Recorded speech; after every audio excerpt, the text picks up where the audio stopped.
So, that fight did put us back into reality. Yes, on paper, the card does not look good. I'm not going to sit here and lie and say, oh, this is a great card, because it's not. But you've got to be grateful. We just had UFC 300.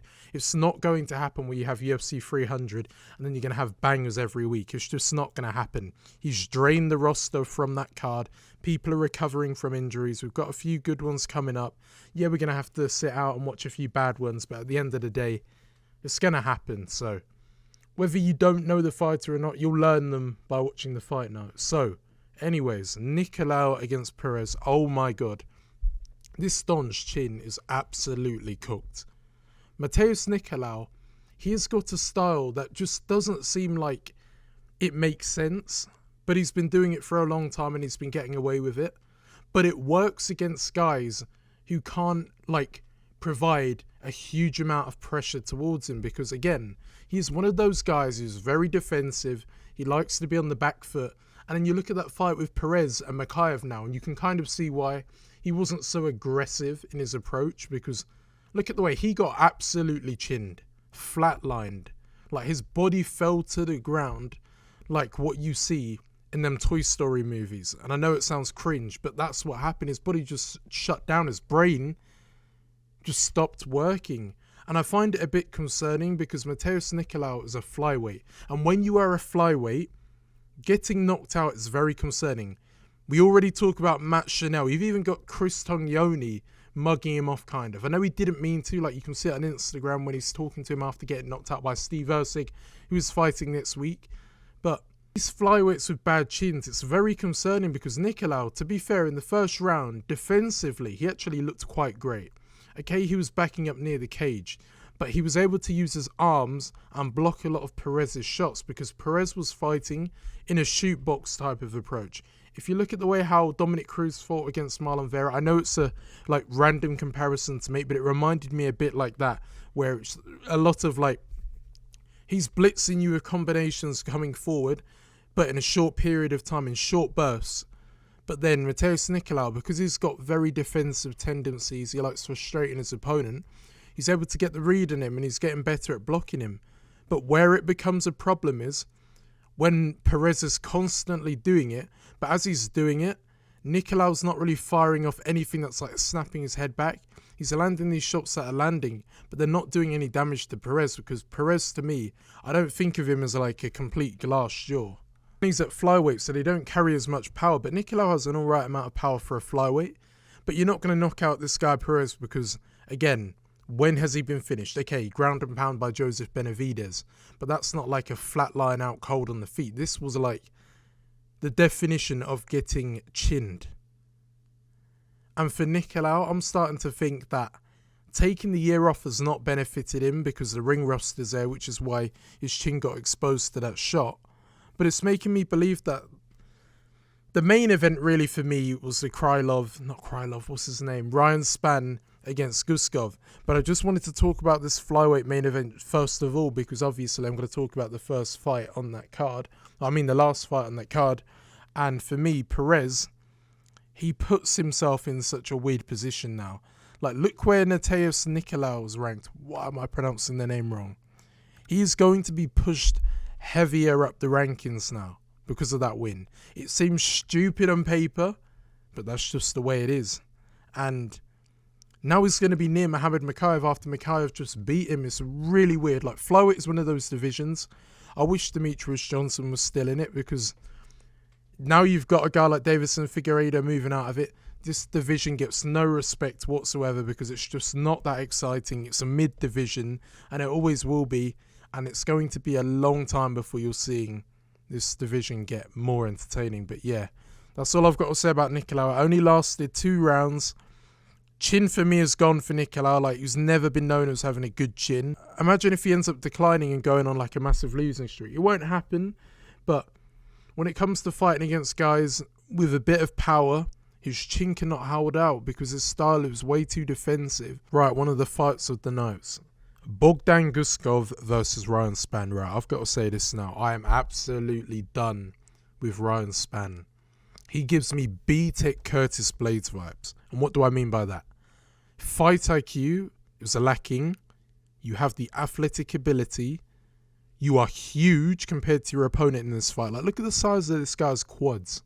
Comparing it to Guskov's body, he looks flat compared to Ryan Spann. And no, I don't mean it in a gay way or anything. But I'm just saying, I'm not saying there's anything wrong with that. I'm just saying, I'm not saying it in that way. I'm just saying this guy, huge compared to Guskov. But it's the fighting decisions. Like, you're seeing Guskov backing up Ryan Spann against the cage. And again, at light heavyweight, I don't expect him to be moving like a Dominic Cruz, but at least shoot in for more takedowns. He did shoot in, but it was like, I believe he was doing it at the wrong times. When this guy has you up against the cage, please stop continuing to strike with him, because you're backed up against the cage. He's got a better target than you. Because yeah, you might think that Ryan Spann has a small reach advantage, which he does. That's not going to benefit him when he's not a better striker than Guskov. So really, I wanted him to be shooting him more and like making it a complete grappling match, not even messing about on the feet. So like Curtis Blades, way too confident in his striking, which leads to the detriment of this guy. When you've got a guy like Guskov, oh my God, not his name, Guskov, who is a striker at heart, a kickboxer, and he can take a shot. He really can. Like, Ryan Spann was hitting him with some like hard overhands, and you were seeing him eat it. Like, he does not move his head, and I don't expect him to. Kickboxers, they're not always known for moving their head. Look at Alex Pereira. He's a great fighter. We all know that. But he doesn't really move his head that much. But he's got the power to, pretty much, in the technique to carry him in the sport. Guskov has got power. He's got a chin. Something that you need at light heavyweight. And to be fair, takedown defense was all right. I don't think it was shocking. Like, when I compare it to that fight with Volkan Ozdemir, it makes me think, how has that guy submitted him? But this behemoth of a guy in Ryan Spann, who's bigger than Volkan Ozdemir, can't get down. Actually, nah. Similar weight, but Bogdan Guskov, he shouldn't be able to stop it with, or how easily he was able to do it. And that's what confuses me with Ryan Spann. So it's a thing with him where it's an IQ issue. It's not an issue with like size or he was at a disadvantage. He's at an advantage.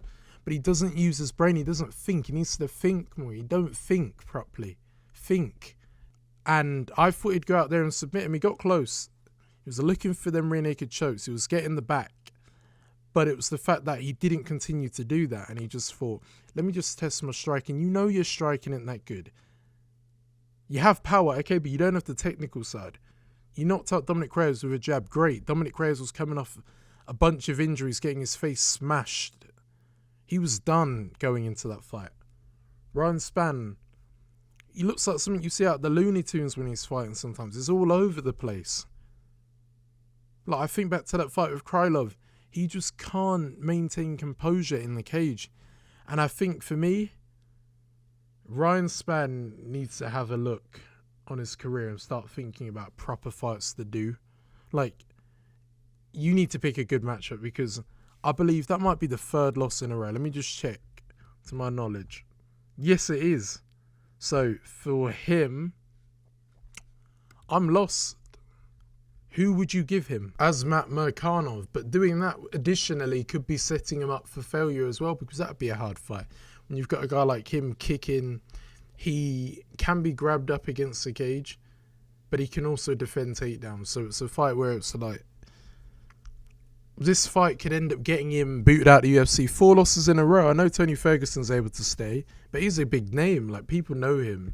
Ryan Spann's a guy who the UFC, we all know who he is, but they would have no sympathy in kicking him out. So he better buck his ideas up, as some people would say, and get a good fight, or think in his camp of a new fighting style to do and go more grappler heavy, because I just don't like the striking, how comfortable he does.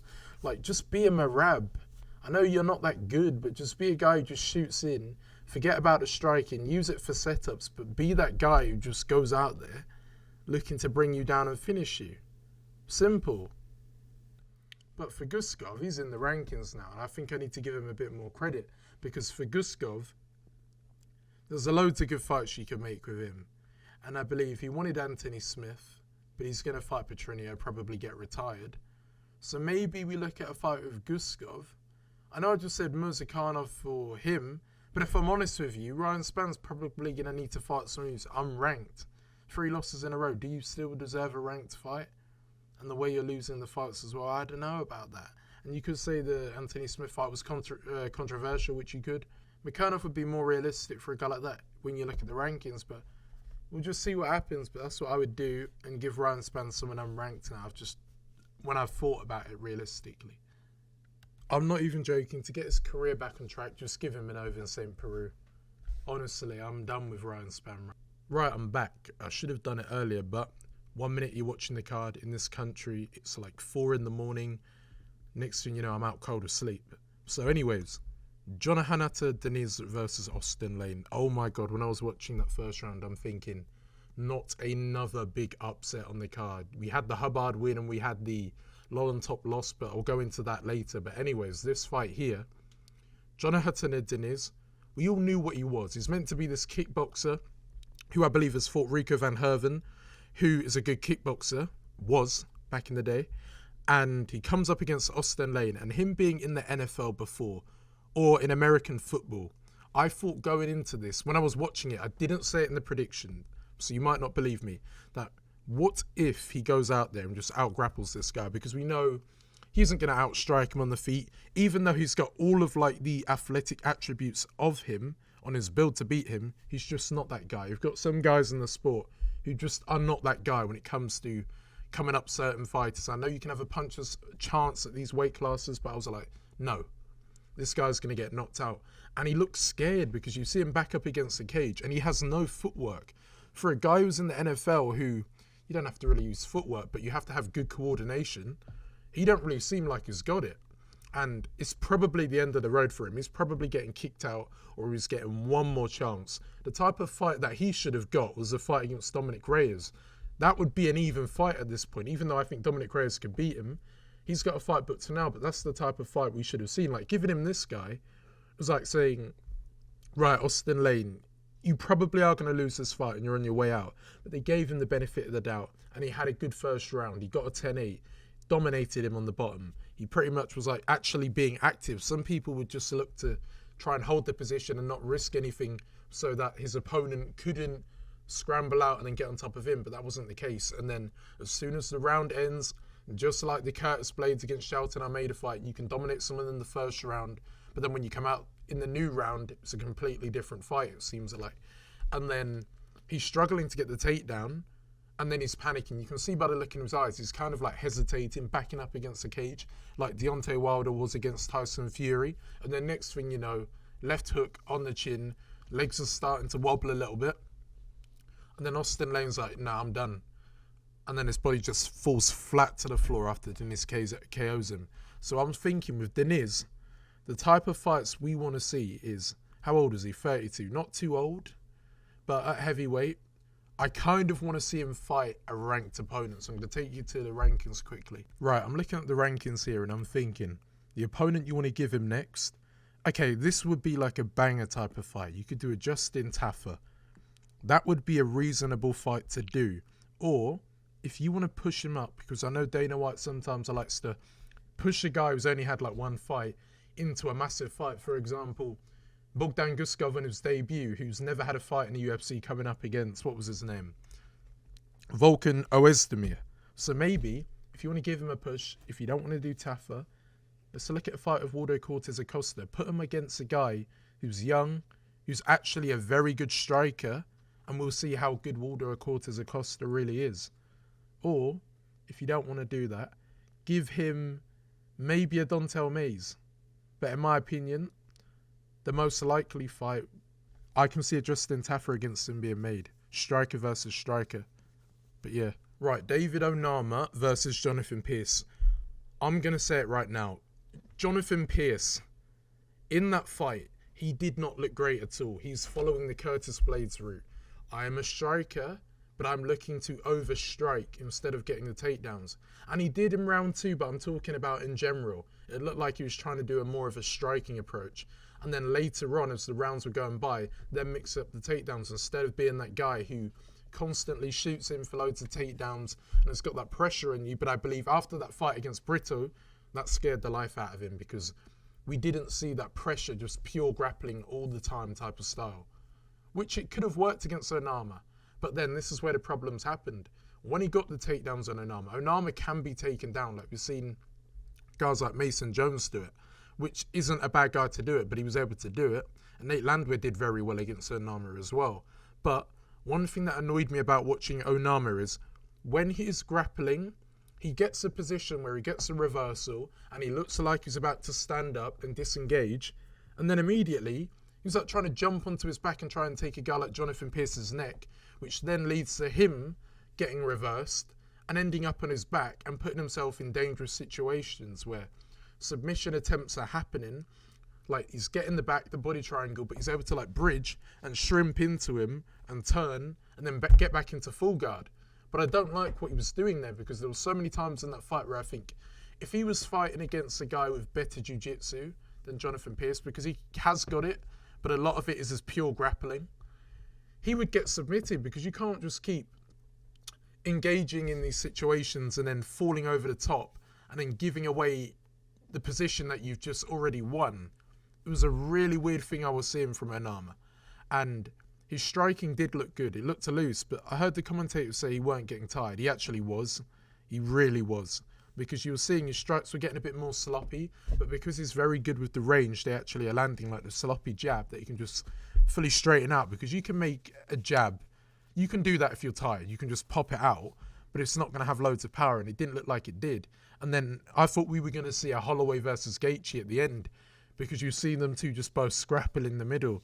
And I'm surprised they didn't get a fight at the night bonus either, because you do see Onama swing, and I'm like, I could see him getting knocked out, because when you're a bit tired and you swing in the pocket, you're not going to be as fast. Even though you might say Onama, not might, even though Onama does have more power, there is the fear factor that if he keeps swinging in the pocket, you're not protecting your chin. You were both just going for it. You're just throwing in the pocket. You could get cleaned out in the last second. And he didn't, thank God.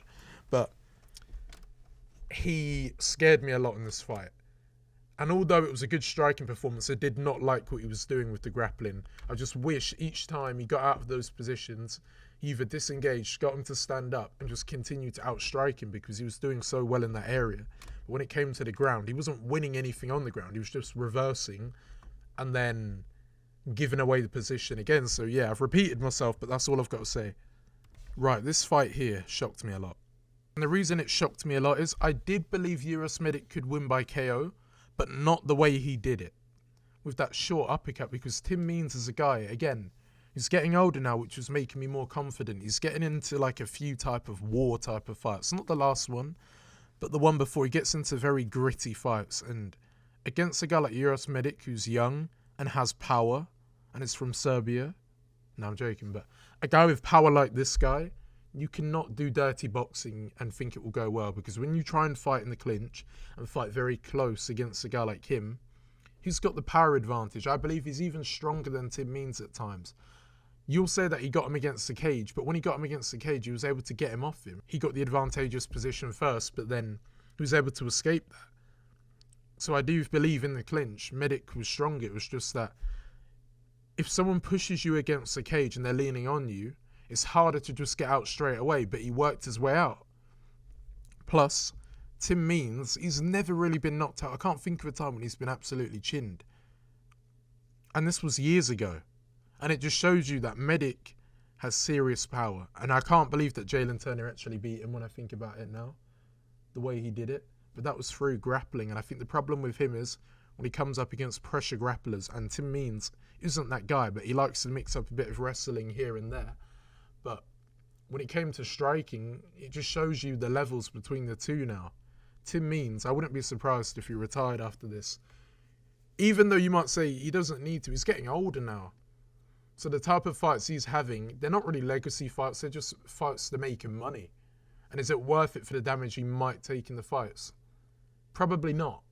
So, I'm not even joking. Medic just beat Matthew Semmelsberger, and he beat Tim Means. Jalen Turner's coming off a loss.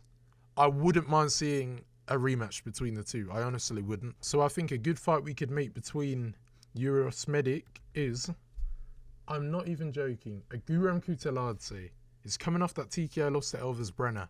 I wouldn't mind seeing that fight. That would be an interesting fight to watch. Or, if you really want to push this guy, a Drew Dober against him would be a very good fight to watch as well. Because you've got Drew Dober, who's got this granite chin, and then you've got Urasmedic, who's just got a lot of power, and has probably got better striking than Drew Dober, but Drew Dober's got a better chin, and he can pressure him, which makes it a good matchup. Because Drew Dober can do the pressure, which Medic doesn't like, but he's not going to engage in the grappling with the pressure. It'll just be pressure, striking, and he won't mind making it dirty, maybe throwing a few leg kicks. Urasmedic doesn't mind fighting in the pocket, but he doesn't really like being backed up against the cage. And I believe that is a good fight you want to make if you're not going to do a Jalen Turner, honestly. So, yeah, they're the two fights I'll be looking at. Rani Yahya versus Victor Henry. In my opinion, this is one of the fights that should just never get made, because you have got Victor Henry, who he's not even young, but he fights like he still is young. He's very loose on the feet, good footwork, very fast hands, but he's kind of like a pillow puncher. Even though you see he's got like 7 KOs, when do you see him KO someone in the UFC? His hands are not high, he's just very fast. And Rani Yahya is like an old man. He's the type of guy who should be claiming his pension. No, I'm joking, he's only 39, but he's the type of guy who should go to like a PFL or something. I think the UFC, he's past this prime now. I don't think he should still be fighting in this promotion anymore, honestly. Because his chin, for me, not great. And if you've got a guy like Victor Henry who does not even hit that hard, finishing you with punches, I don't think he should be fighting in the UFC anymore. Or if he's going to fight in the UFC, you're going to have to do what you do with Wonderboy Thompson.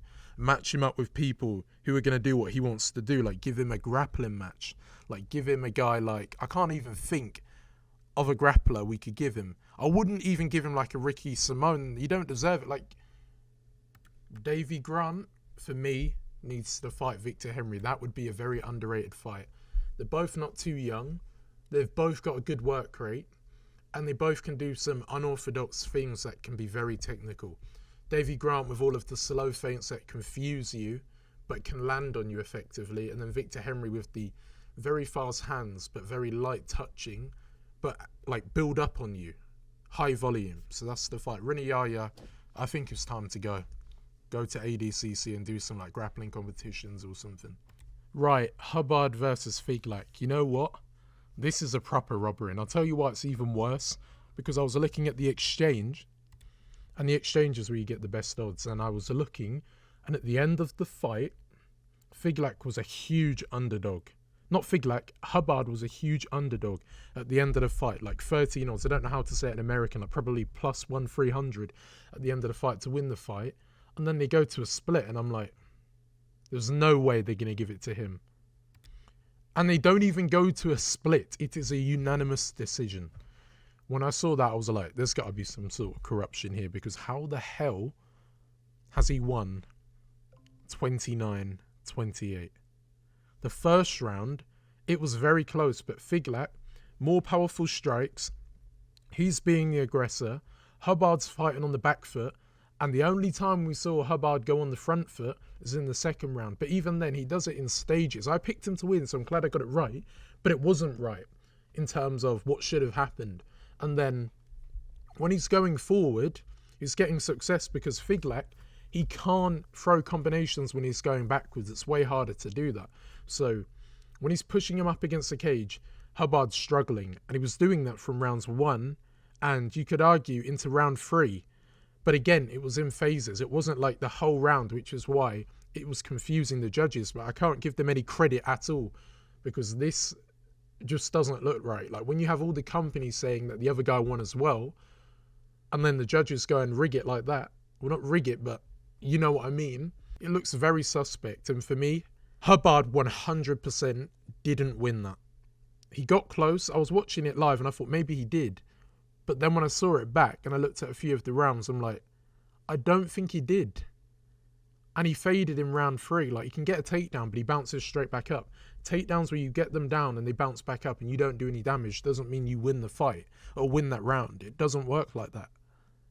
So for Figlak, 2 losses when the Pharisean was the only legit one. For Hubbard, who does he fight next?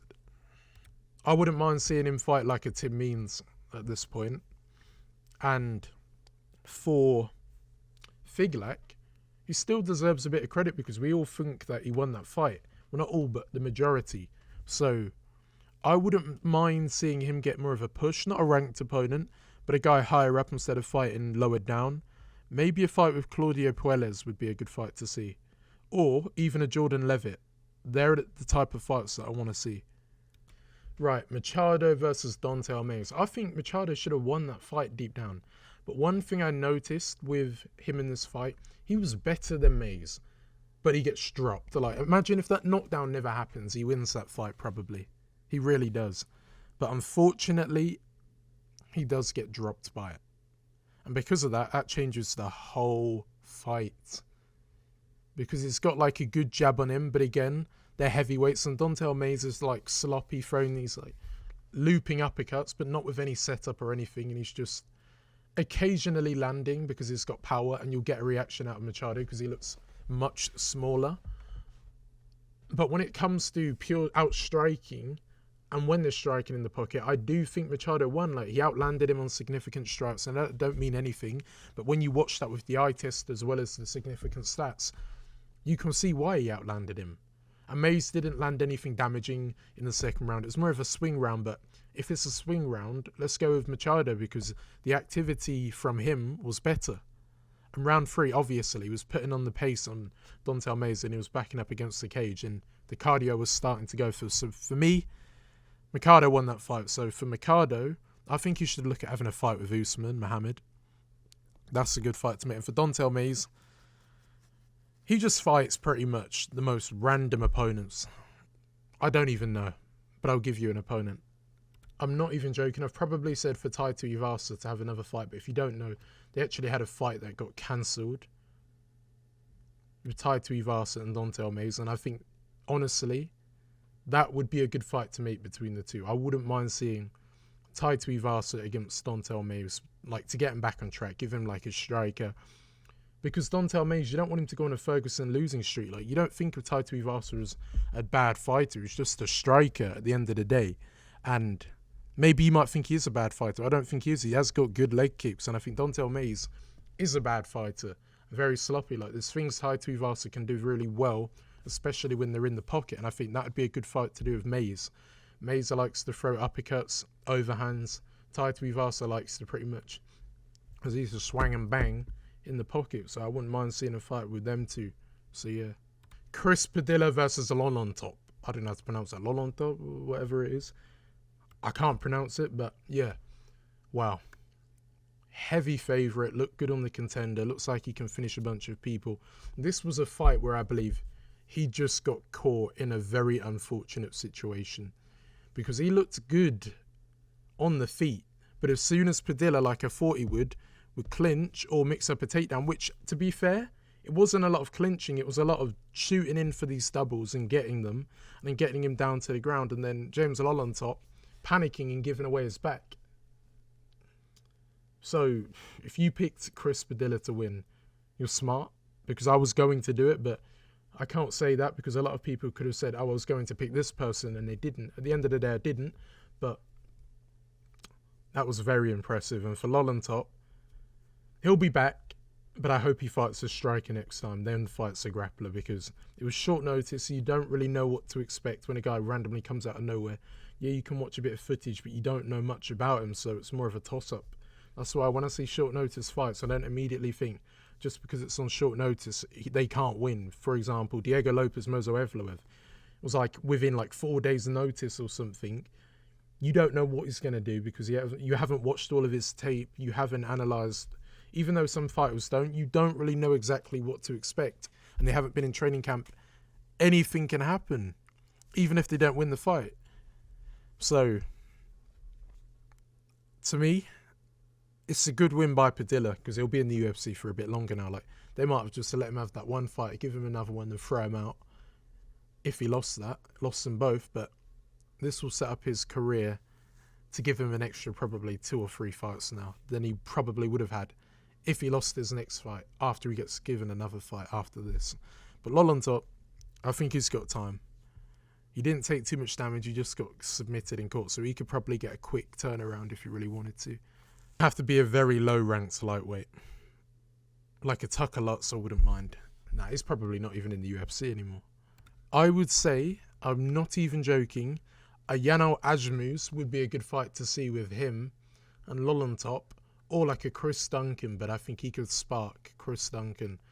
Or maybe even a Matheus. And I'm going to talk about his fight now, but yeah, they're the type of fights I'd want to see. And for Padilla, he'll probably get thrown on one of these random cards against probably like a Jordan Levitt. I could see a type of fight like that getting made when you'd see like maybe a fight night or something, kind of prelim, probably.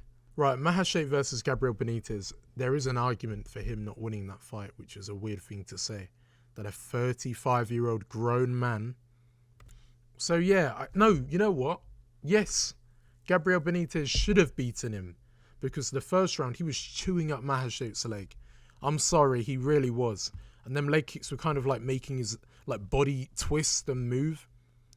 And then you see Matheus, I'm starting to think he isn't as good as I used to think he was. Like, Gabriel Benítez is an old guy who will be retiring very soon. This Matheus guy's young, and sometimes when you've got a young guy coming up against an old guy, it can be a humbling experience. We've seen it before, Donald Cerrone, Alex Hernandez type of vibes, but it weren't like that. It was a fight where it was competitive, but Benítez just beat him through round 1 and round 3. Round 1, he almost knocked him out because the legs kind of buckled a little bit. The eyes didn't roll back, but you kind of saw the legs were starting to go after he got caught with that left hand. And that was the most damaging strike of the round. And apart from that, it was just a leg kick by Benítez over and over and over again. And Matheus was growing into it in the second fight. Seeing him look to land that flying knee near the ends and pretty much backing up Benítez near the end. Like, he was thriving in the later rounds of each round. Apart from the third round where Benítez thrived definitely in the third. Looked like he was just landing on him. Like Matheus, he would land a punch, but he just had no head movement. Like he doesn't move his head off the center line at all. For a boxer, I would expect that. Like, he's not really a kickboxer, he's a boxer. And you see him eat punches, but land one as he eats one. But I believe Benítez's shots, to me, I do think they looked harder. I really do. Well, in round 3. In round 2, you can say Matheus did, which is why you could have given him the second round. Because with Matheus in the second, it did look like his strikes were landing with more power. But in the first and third, them leg kicks and that left hand was landing on him a lot. And he was struggling a lot. So I was very surprised why they actually gave him it. Maybe because he was younger. They don't care about Benítez. Not long left on his contract. Just get him out. That's what they're trying to do. They'll do it with the older guys if they're not established and well-known and popular. So Benítez should have won that. But, right, what was I saying? I was saying that, yeah, Benítez, the opponent I would like to see him fight is probably, and I say probably, a Matt Brown. So for Matheus, it don't look good. Honestly, it really don't. I wouldn't mind seeing him fight like a Clay Guida. If he's not booked, I'd like to see that fight. So yeah, that's it. Thank you for watching. Talk to you soon.